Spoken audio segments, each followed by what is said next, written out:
तू ही बताबा हो मोदी सरकार केना खैते बाल बच्चा परिवार। लॉकडाउन में फसल छिए हम हो बिहार, देखे ले नहीं कोनो नेता छखार। तू ही बताबा हो मोदी सरकार केना खैते बाल बच्चा परिवार। लॉकडाउन में बैठल छिए हम हो बिहार, देखे ले नहीं कोनो नेता छखार। तू ही बताबा हो मोदी सरकार केना खैते बाल बच्चा परिवार। अखन अहाँ सब सुनि रहल छी माँ तारा म्यूजिक बलवा हाट सहरसा से।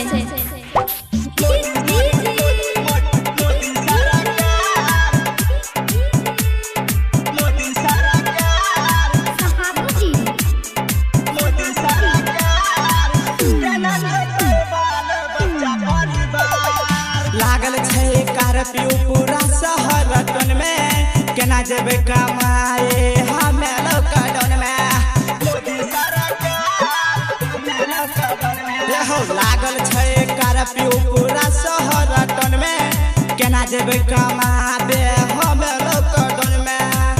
ट्रेन के भाड़ा भेला 3000, तू ही बताबा हो मोदी सरकार।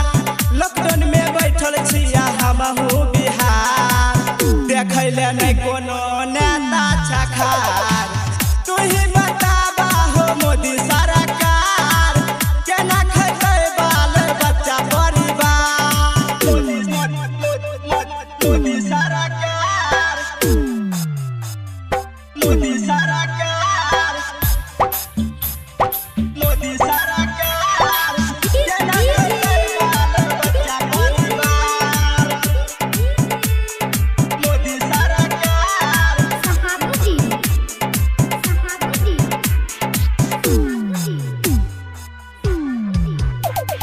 देश भर में फैलल छे बीमारी कोरोना, सोच सोच के हमारा आबै छा होना।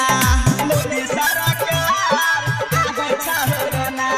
देश भर में फैलल छा बीमारी कोरोना, सोच सोच के हमारा आबै छा होना। बुझले दुख गरीब के लाचार, तू ही बताबा हो मोदी सरकार। लॉकडाउन में फसल छिया हम हो बिहार, देखे ले नहीं कोनो नेता छखार। तू ही बताबा हो मोदी सरकार।